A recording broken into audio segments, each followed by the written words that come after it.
Hello everyone, welcome back to Web2 app, and today I'll show you how to cancel your DramaBox subscription on iPhone. Many users think deleting the app will stop the charges, but that's not true. The subscription is managed through your Apple ID, not inside the app itself. So first of all, open your settings. Tap your name at the top of the page to open your Apple ID settings. From there, click on the subscription section. Now you will see a list of all active subscriptions linked to your Apple account.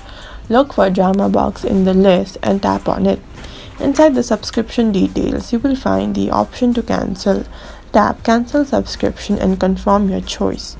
Once cancelled, your subscription will remain active until the current billing cycle ends. And after that you will no longer be charged. If you do not see DramaBox in the list, it usually means you're signed into a different Apple account, so make sure to check the correct account. And if this video helped, follow us for more tips and tutorials.